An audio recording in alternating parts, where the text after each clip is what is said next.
हिंदी 11-12 के में जो कहानियाँ आई हैं वह है उसने कहा था चंद्रहन शर्मा गुलेरी के द्वारा लिखित हैं। आइए सबसे पहले कहानी पढ़ने से पहले जान लें चंद्रहन शर्मा गुलेरी के बारे में, जो इसके कहानीकार हैं। परिचय।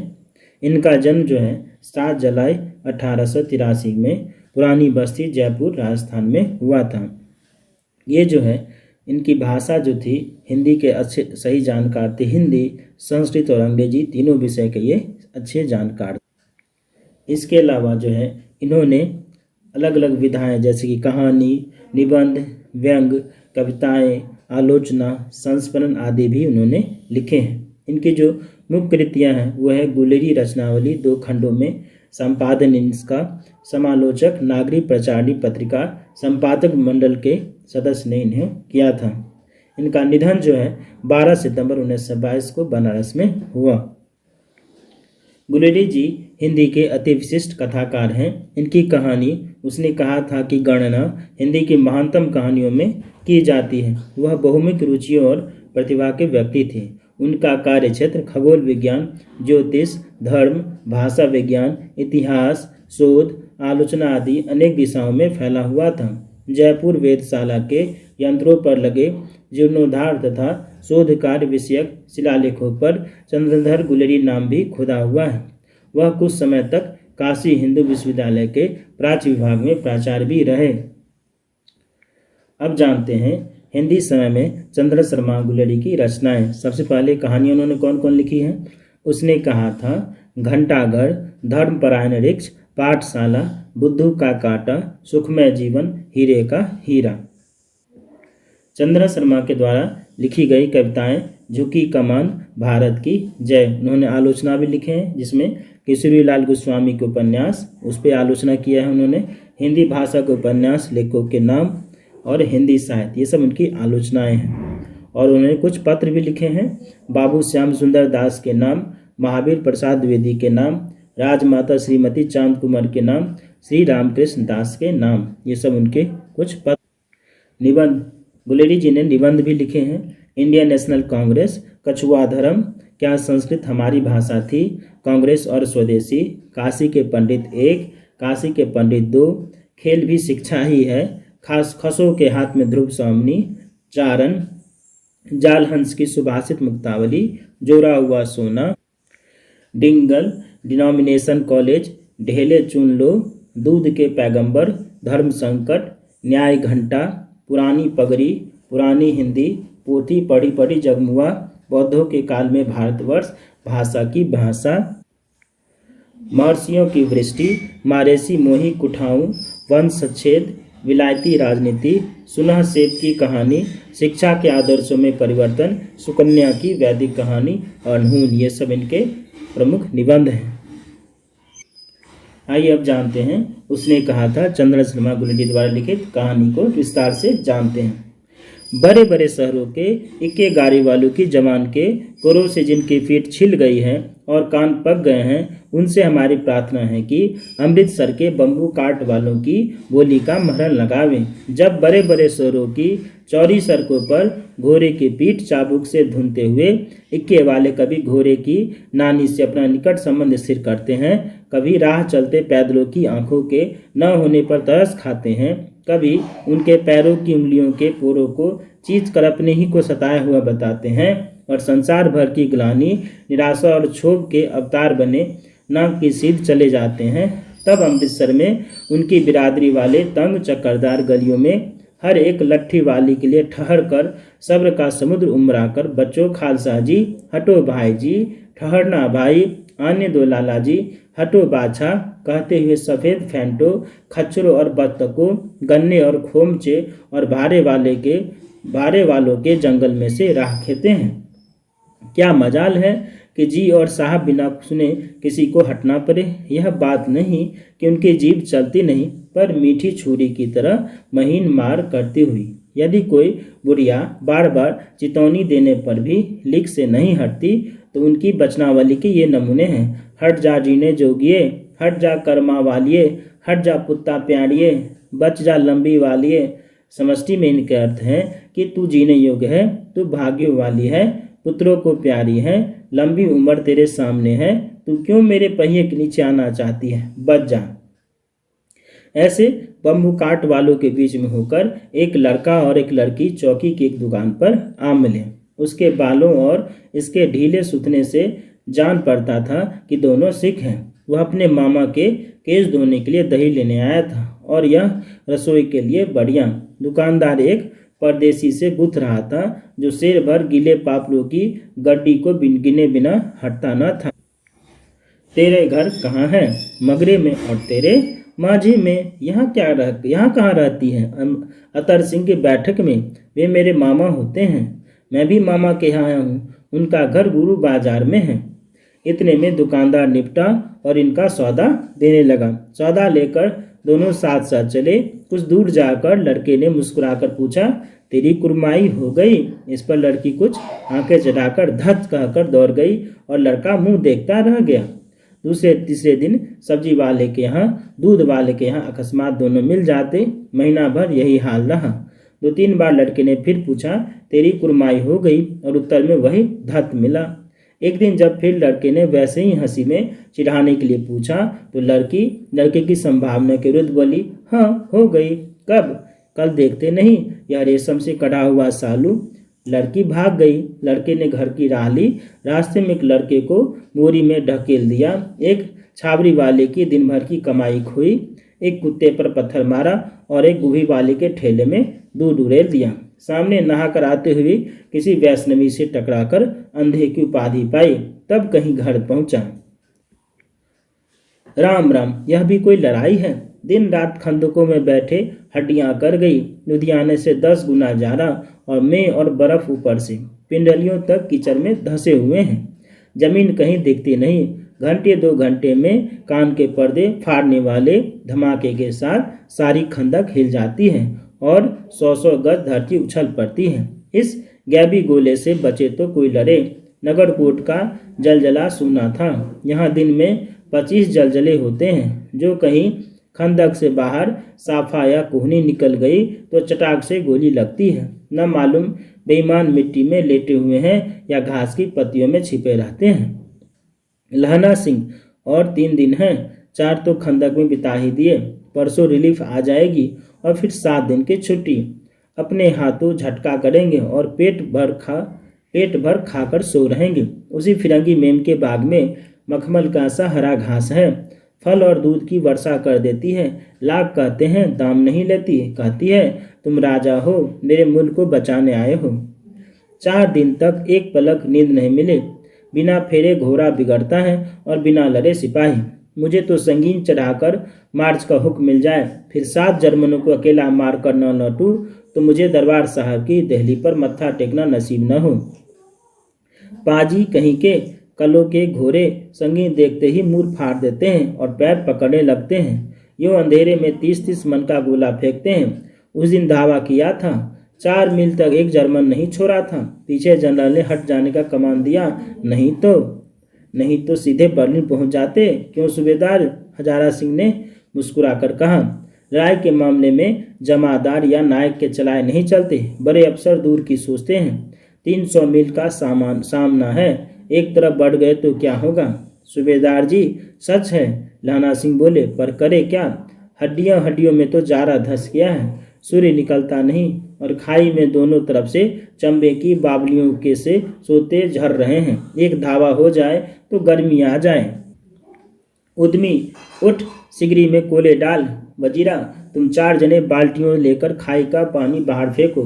महासिंह, शाम हो गई है, खाई के दरवाजे का पहरा बदल ले। यह कहते हुए सूबेदार सारी खंदक में चक्कर लगाने लगे। वजीर सिंह पलटन का विदूषक था। बाल्टी में गंदला पानी भरकर खाई के बाहर फेंकता हुआ बोला, मैं पाधा बन गया हूँ। करो जर्मनी के बादशाह का तर्पण। इस पर सब खिलखिला पड़े और उदासी के बादल फट गए। लहना सिंह ने दूसरी बाल्टी भरकर उसके हाथ में देकर कहा, अपनी बारी के खरबूजे में पानी दो। ऐसा खाद का पानी पंजाब भर में नहीं मिलेगा। हाँ, देश क्या है, स्वर्ग है। मैं तो लड़ाई के बाद सरकार से 10 गुमा जमीन यहाँ मांग लूँगा और फलों के बूटे लगाऊंगा। लौड़ी होरा को भी यहाँ बुला लोगे? हाँ, या वही दूध पिलाने वाली फरंगी में चुप कर, यहाँ वालों को शर्म नहीं। देश देश की चाल है। आज तक मैं उसे समझा न सका कि सिख तंबाकू नहीं पीते। वह सिगरेट देने में हट करती है, होठों में लगाना चाहती है, और मैं पीछे हटता हूँ तो समझती है कि राजा बुरा मान गए, अब मेरे मुल्क के लिए लड़ेगा नहीं। अच्छा, अब बोधा सिंह कैसा है? अच्छा है, जैसे मैं जानता ही न हूँ। रात भर तुम अपने कंबल उसे उठाते हो और आप सिगरी के सहारे गुजर करते हो। उसके पहरे पर आप पहरा दे जाते हो, अपने सूखी लकड़ी के तख्तों पर उसे सुलाते हो। आप कीचड़ में पड़े रहते हो, कहीं तुम न मांदे पड़ जाना। जारा क्या है? मौत है, और निमोनिया से मरने वालों को मुरब्बे नहीं मिला करते। मेरा डर मत करो, मैं तो बुलेल की खड़ के किनारे मरूंगा। भाई किरत सिंह की गोदी पर मेरा सिर होगा और मेरे हाथ के लगाए हुए आंगन के आम के पेड़ की छाया होगी। वजीर सिंह ने त्योरी चढ़ाकर कहा, क्या मरने मारने की बात लगाई है? मरे जर्मनी और तुर्क। हाँ भाइयों, कैसे? दिल्ली शहर ते पिसोड़ नू जान दिए, कर लेना लौंग आदा व्यापार मारिए, कर लेना नारेदा सौदा आड़िए। ओए लाना चटाक कदोयु नुई, कद्दू बाणिया वे मजदार गोड़िए, हुन लाना चटाक खदुए नू। कौन जानता था कि दाढ़ियों वाले घरबारी सिख ऐसा लुचों का गीत गाएंगे, पर सारी खंदक इस गीत से गूंज उठी और सिपाही फिर ताजे हो गए, मानो 4 दिन से सोते और मौजी करते रहे हों। तीसरा भाग। दोपहर रात गई है, अंधेरा है, सन्नाटा छाया हुआ है। बोधा सिंह खाली बिस्कुटों के टीनों पर अपने दोनों कंबल बिछाकर और लहना सिंह के 2 कंबल और एक बरान कोट ओढ़कर सो रहा है। लहना सिंह पहरे पर खड़ा हुआ है, एक आंख खाई के मुंह पर है और एक बोधा सिंह के दुबले शरीर पर। बोधा सिंह करा है। क्यों बोधा भाई, क्या है? पानी पिला दो। लहना सिंह ने कटोरा उसके मुंह से लाकर पूछा। कहो कैसे हो? पानी पीकर बोधा बोला, कंपनी छूट रही है, रोम रोम में तार दौड़ रहे हैं, दांत बज रहे हैं। अच्छा, मेरी जर्सी पहन लो। और तुम? मेरे पास सिगरी है और मुझे गर्मी लगती है, पसीना आ रहा है। ना, मैं नहीं पहनता, 4 दिन से तुम मेरे लिए। हाँ, याद आई, मेरे पास दूसरी गर्म जर्सी है, आज सवेरे ही आई है, विलायत से बुन बुन कर भेज रही है मेमे। गुरु उनका भला करे।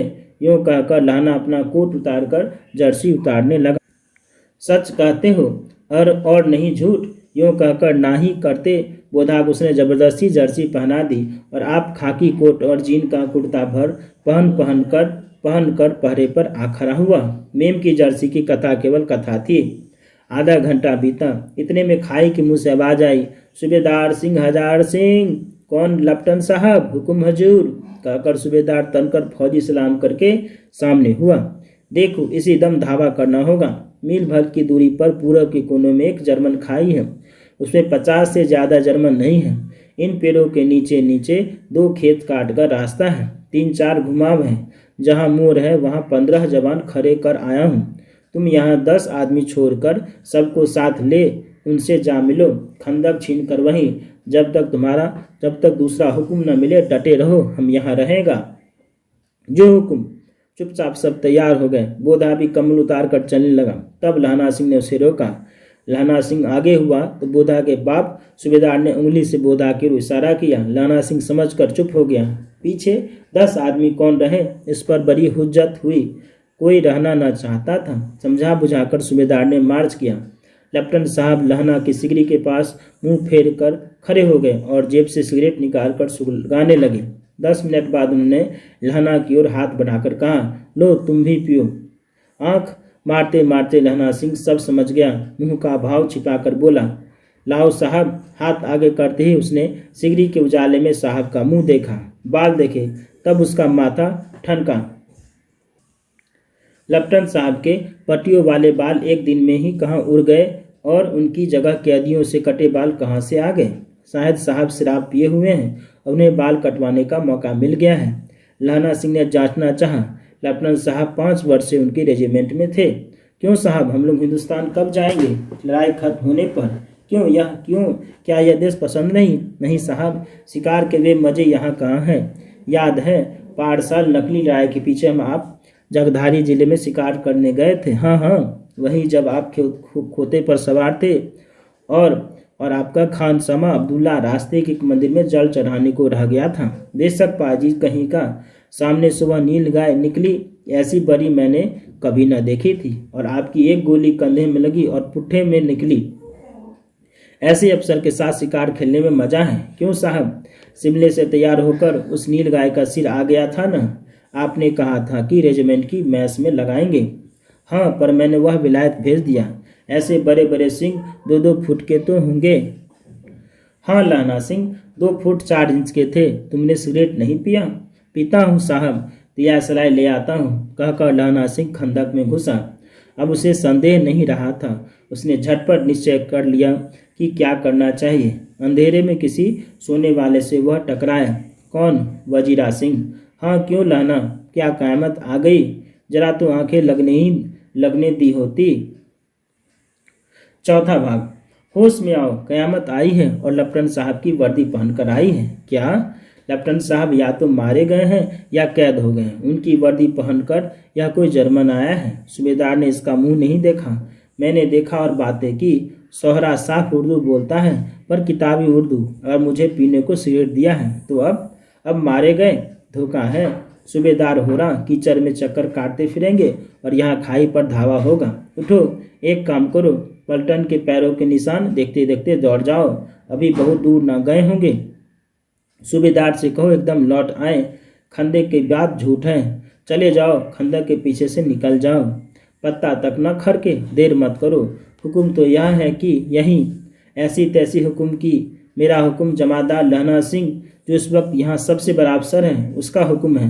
मैं लेफ्टिनेंट साहब की खबर लेता हूँ, पर यहाँ तो तुम 8 है। 8 नहीं, 10 लाख। एक एक अकालिया सिक्का 1.25 लाख के बराबर होता है। चले जाओ।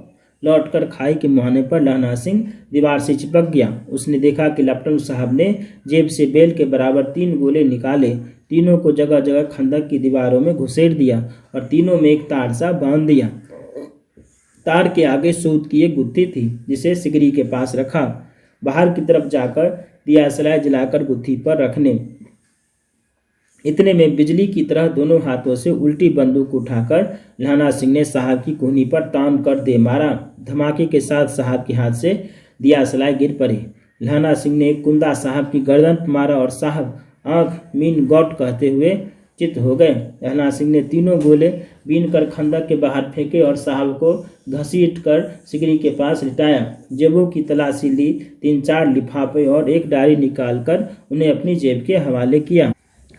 साहब की मूर्छा हटी। लहना सिंह हंसकर बोला, क्यों लेफ्टिनेंट साहब, मिजाज कैसा है? आज मैंने बहुत बातें सीखी। यह सीखा कि सिख सिगरेट पीते हैं। यह सीखा कि जगाधारी के जिले में नील गायें होती हैं और उनके 2 फुट 4 इंच के सिंग होते हैं। यह सीखा कि मुसलमान खानसामा मूर्तियों पर जल चढ़ाते हैं और लेफ्टिनेंट साहब खोते पर चढ़ते हैं। पर यह तो कहो, ऐसी साफ उर्दू कहाँ से सीख आए? हमारे लेफ्टिनेंट साहब तो बिना डेम के 5 लफ्ज भी नहीं बोला करते थे। लहना ने पतलून के जेबों की तलाशी नहीं ली थी। साहब ने मानो जारे से बचने के लिए दोनों हाथ जेबों में डाले।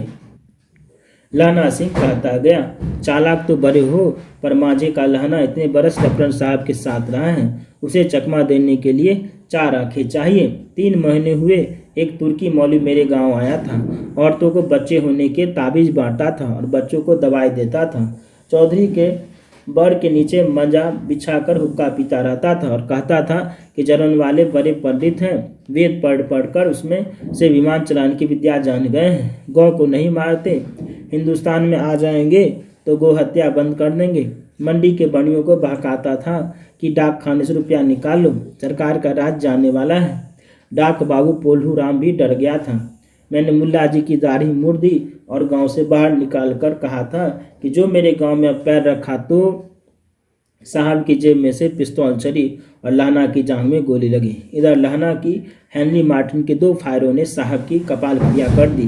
धड़ाक सुनकर सब दौड़ आए। बोधा चिल्लाए, क्या है? लहना सिंह ने से यह कहकर सुला दिया कि एक हरका हुआ कुत्ता आया था, मार दिया और उसे सब हाल कह दिया। सब बंदूकें लेकर तैयार हो गए। लहना ने साफा फाड़कर घाव के दोनों तरफ पट्टियां कसकर बांधी। घाव मांस में ही था। पट्टियों के कसने से लहू निकलना बंद हो गया। इतने में 70 जर्मन चिल्लाकर खाई में घुसे। सिखों की बंदूकों की बाढ़ ने पहले धावे को रोका, दूसरे को रोका, पर यहाँ थे 8। लहना सिंह तक कर मार रहा था। वह खड़ा था और लेटे हुए थे और वे 70 अपने मुर्दा भाइयों के सिर पर चढ़कर जर्मन आगे घुसे आते थे। थोड़े से मिनटों में वे अचानक आवाज आई, वाह गुरुजी की फतेह, वाह गुरुजी का खालसा, और धड़ाधड़ बंदूक के फायर जर्मनों की पीठ पर पड़ने लगे। ऐन मौके पर जर्मन 2 चक्की के पाटों के बीच में आ गए। पीछे से सूबेदार हजारा सिंह के जवान आग बरसाते थे और सामने लहना सिंह के साथियों के संगीन चल रहे थे। पास आने पर पीछे वालों ने भी संगीन पिरोना शुरू कर दिया। एक किलकारी और अकाल सिखा दी फौज आई, वाह गुरुजी दा फतह, वाह गुरुजी दे खालसा, सत श्री अकाल पुरखा, और राय खत्म हो गई। 63 जर्मन या तो खेत रहे थे या करा रहे थे। सिखों में 15 के प्राण गए। सूबेदार के दाहिने कंधे में से गोली आर पर निकल गई। लहना सिंह की पसली में एक गोली लगी। उसने घाव को खंदक की गिट्टी मट्टी से पूर लिया और बाकी का साफा कसकर कमरबंद की तरह लपेट लिया। किसी को खबर न हुई कि लहना को दूसरा भारी घाव लगा है। लड़ाई के समय चांद निकल आया था, ऐसा चांद जिसके प्रकाश से संस्कृत कवियों का दिया हुआ छई नाम सार्थक होता है। और हवा ऐसे चल रही थी जैसे वान भट्ट की भाषा में दंत विनोपदेशाचार्य कहलाती। वजीरा सिंह कह रहा था कि कैसे मन भर फ्रांस की भूमि मेरे बूटों से चिपक रही थी। जब मैं दौरा सूबेदार के पीछे गया था, सूबेदार लहना सिंह से सारा हाल सुन और कागजात पाकर वे उसकी तरफ तुरंत बुद्धि को सराह रहे थे और कह रहे थे कि तू न होता तो आज सब मारे जाते। इस लड़ाई की आवाज़ 3 मील दाहिने ओर की खाई वालों ने सुन ली थी। उन्होंने पीछे टेलीफोन कर दिया था। वहां से झटपट 2 डॉक्टर और 2 बीमार ढोने की गाड़ियां चली, जो कोई 1.5 घंटे के अंदर आ पहुंची। फील्ड अस्पताल नज़दीक था, सुबह होते होते वहां पहुंच जाएंगे, इसलिए मामूली पट्टी बांधकर एक गाड़ी में घायल लिटाए गए और दूसरे में लाशें रखी गई। सूबेदार ने लहना सिंह की जांघ में पट्टी बंधवानी चाहिए, पर उसने यह कहकर टाल दिया कि थोड़ा घाव है और सवेरे देखा जाएगा। बोधा सिंह ज्वर में बर्रा रहा था। वह गाड़ी में लिटाया गया। लहना को छोड़कर सूबेदार जाते नहीं थे। यह देख सहना ने कहा, तुम्हें बोधा की कसम है और सूबेदारनी जी की सौगंध है जो इस गाड़ी में न चले तुम, और तुम मेरे लिए वहां पहुंचकर गाड़ी भेज देना, और जर्मन मुर्दों के लिए भी तो गाड़ी आती होगी। मेरा हाल बुरा नहीं है, देखते नहीं मैं खड़ा हूँ, वजीरा सिंह मेरे पास है ही। अच्छा, पर बोधा गाड़ी पर लेट गया। भला आप भी चढ़ जाओ। सुनिए तो, सूबेदारनी होरा को चिट्ठी लिखो, मेरा मत्था टेकना लिख देना, और जब घर जाओ तो कह देना मुझसे जो उसने कहा था वह मैंने कर दिया। गाड़ियां चल पड़ी थी। सूबेदार ने चढ़ते चढ़ते लहना का हाथ पकड़ कर कहा, तैने मेरे और बोधा के प्राण बचाए हैं, लिखना कैसा? साथ ही घर चलेंगे। अपनी सूबेदारनी को तू ही कह देना उसने क्या कहा था। अब आप गाड़ी पर चढ़ जाओ, मैंने जो कहा वह लिख देना और वह कह भी देना। गाड़ी के जाते लहना लेट गया। वजीरा पानी पिला दे और मेरा कमरबंद खोल दे, तर हो रहा है। 5वां भाग। मृत्यु के कुछ समय पहले स्मृति बहुत साफ हो जाती है। जन्म भर की घटनाएं एक एक कर सामने आती हैं। सारे दृश्यों के रंग साफ होते हैं। समय की धुंध बिल्कुल उन पर से हट जाती है। लहना सिंह 12 वर्ष का है। अमृतसर में मामा के यहाँ आया हुआ है। दही वाले के यहाँ, सब्जी वाले के यहाँ, हर कहीं उसे एक 8 वर्ष की लड़की मिल जाती है। जब वह पूछता है तेरी कुरमाई हो गई, तब धत कर कह वह भाग जाती है। एक दिन उसने वैसे ही पूछा। उसने कहा हाँ कल हो गई। देखते नहीं यह रेशम के फूलों वाला सालू। सुनते ही लहना सिंह को दुख हुआ, क्रोध हुआ। क्यों हुआ? वजीरा सिंह पानी पिला दे। 25 वर्ष बीत गए। अब लहना सिंह ने 77 राइफल्स में जमादार हो गया है। उस 8 वर्षीय कन्या का ध्यान ही न रहा। न मालूम वह कभी मिली थी या नहीं। 7 दिन की छुट्टी लेकर जमीन के मुकदमे की पैरवी करने वह अपने घर गया। वहाँ रेजिमेंट के अफसर की चिट्ठी मिली कि फौज नाम पर आ जाती है, फौरन चले आओ। साथ ही सूबेदार हजारा सिंह की चिट्ठी मिली कि मैं और बोधा सिंह भी नाम पर जाते हैं, लौटते हुए हमारे घर होते जाना, साथ ही चलेंगे। सूबेदार का गांव रास्ते में पड़ता था और सूबेदार उसे बहुत चाहता था। लहना सिंह सूबेदार के यहाँ पहुंचा। जब चलने लगे तब सूबेदार बेड़े में से निकल कर आया। बोला, लहना सूबेदारनी तुमको जानती है, बुलाती है, जा मिला। लहना सिंह भीतर पहुंचा। सूबेदारनी मुझे जानती है? कब से? रेजिमेंट के क्वार्टर में तो कभी सूबेदार के घर के लोग रहे नहीं। दरवाजे पर जाकर मत्था टेकना कहा। आशीष सुनी। लहना सिंह चुप। मुझे पहचाना नहीं? तेरी कुरमाई हो गई? धत कल हो गई। देखते नहीं रेशमी बूटों वाला सालू अमृतसर में। भावों की टकराहट से मूर्छा खुली, करवट बदली, पसली का घाव बाहर निकला। वजीरा पानी पिला। उसने कहा था स्वप्न चल रहा है। सूबेदारनी कह रही है, मैंने तेरे को आते ही पहचान लिया। एक काम कहती हूँ, मेरे तो भाग फूट गए। सरकार ने बहादुरी का खिताब दिया है, लायलपुर में जमीन दी है, आज नमक हलाली का मौका आया है। पर सरकार ने हम तीमियों की एक घंघरिया पलटन क्यों न बना दी, जो मैं भी सूबेदार जी के साथ चली आ जाती। एक बेटा है, फौज में भर्ती हुए उसे 1 ही बरस हुआ है। उसके पीछे 4 और हुए, पर एक भी नहीं जिया। सूबेदारनी जी रोने लगी। अब दोनों जाते हैं, मेरे भाग। तुम्हें याद है, एक दिन तांगे वाले का घोड़ा दही वाले की दुकान के पास बिगड़ गया था। तुमने उस दिन मेरे प्राण बचाए थे। आप घोड़े की लातों में चले गए थे और मुझे उठाकर दुकान के तख्ते पर खड़ा कर दिया था। ऐसे ही इन दोनों को बचाना, यह मेरी भिक्षा है। तुम्हारे आगे आंचल पसारती। रोते रोते सूबेदारनी ओबरी में चली गई। लहना भी आंसू पोंछता हुआ बाहर आया। वजीरा सिंह, पानी पिला, उसने कहा था। लहना का सिर अपनी गोद में लिटाए वजीरा सिंह बैठा है। जब मांगता है तब पानी पिला देता है। आध घंटे तक लहना चुप रहा, फिर बोला, कौन कीरत सिंह? वजीरा ने कुछ समझ कर कहा, हाँ भैया, मुझे और ऊंचा कर ले, अपने पट्ट पर मेरा सिर रख लो। वजीरा ने वैसा ही किया। हाँ अब ठीक है, पानी पिला दे। बस अब के हार में यह आम खूब फलेगा। चाचा भतीजा दोनों यही बैठकर आम खाना। जितना बड़ा तेरा भतीजा उतना ही यह आम है। जिस महीने उसका जन्म हुआ उसी महीने मैंने इसे लगाया था। वजीरा सिंह के आंसू टप टप टपक रहे थे। कुछ दिन पीछे लोगों ने अखबार में पढ़ा, फ्रांस और बेल्जियम 68वीं सूची, मैदान में घाव से मरा, नंबर 77 सिख राइफल जमादार